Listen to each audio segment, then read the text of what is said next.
Imagine a life where your thoughts shape your reality. Where each moment is infused not with chaos and noise, but with clarity, peace, and purpose. In Buddhist practice, this isn't just an ideal. It is a lived path, a discipline of mind that turns each thought into a step toward freedom. Instead of letting negativity dominate our inner world, Buddhism teaches us to transform the way we think, feel, and respond.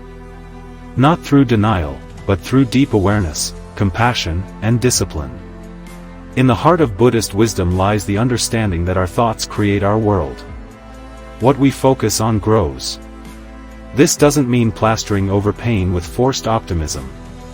It means looking clearly into our minds and deciding, moment by moment, what we will nurture, fear or courage, resentment or compassion, confusion or wisdom.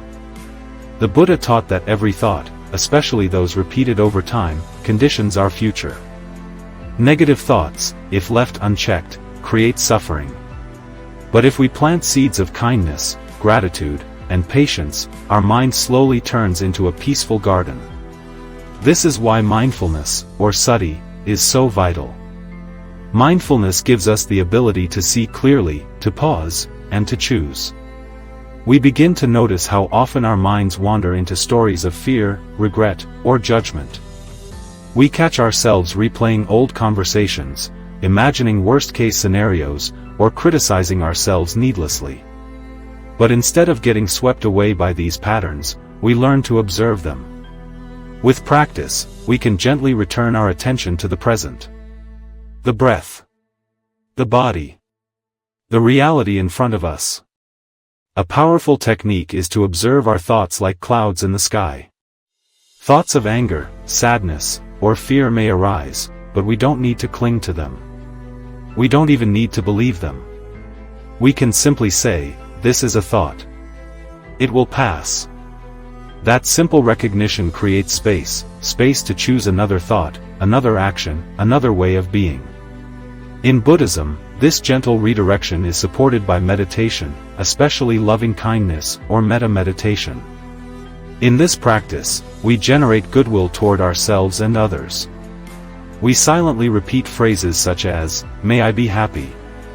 May I be peaceful. May I be free from suffering." Over time, this reshapes our neural pathways. Neuroscience even supports this. Studies show that loving-kindness meditation increases feelings of happiness and reduces stress. And the beauty of it is that as we send out kindness to others, we receive it ourselves. But how do we handle emotions like anger or envy? Buddhism doesn't suggest we suppress them. Instead, we investigate them with care.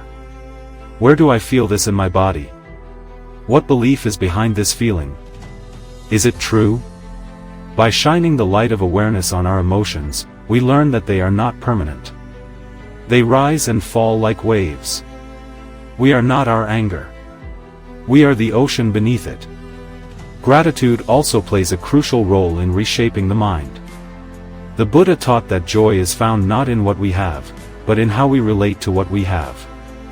A daily gratitude practice, such as naming 3 things you're thankful for each morning, helps shift the mind's default setting from scarcity to abundance. This simple habit creates a momentum toward positivity. Equally important is how we relate to others. The practice of rejoicing in others' happiness, known as mudita, helps counteract envy and comparison. When someone else succeeds, we don't have to feel small. Their joy doesn't take away from ours.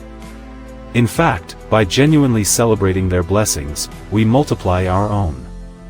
In a world that often promotes competition and self-interest, mudita offers a radical alternative, a mindset of abundance, connection, and shared joy. We begin to see others not as rivals, but as fellow travelers. This shift softens the heart and lifts the mind. And then there is impermanence, one of Buddhism's most profound insights. Everything changes. No feeling lasts forever. No moment can be held onto. At first, this truth may feel unsettling. But over time, it becomes liberating. When we stop clinging to what's pleasant or resisting what's painful, we find peace in what is. Even sadness, when held gently, can transform into wisdom. The practice of reflecting on impermanence reminds us to live fully, to be present, and to let go. Each morning, we might say, "This day is a gift.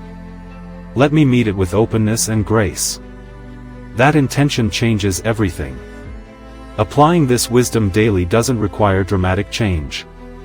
It's about making small, steady shifts, taking a mindful breath before reacting, choosing kind words, pausing to appreciate the warmth of sunlight or the sound of laughter. These simple acts ground us.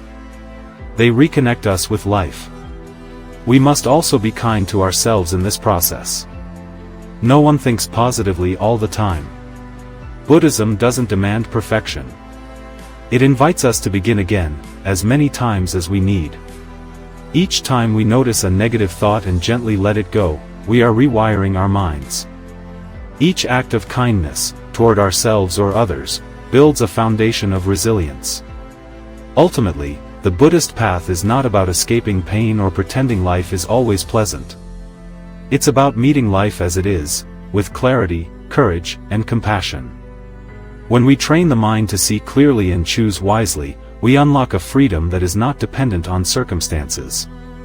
Positive thinking in Buddhism is not a surface-level smile. It is a quiet revolution of the heart. A way of living that brings joy not by accident, but by intention. And as we practice, we discover something beautiful, the power to create peace, one thought at a time.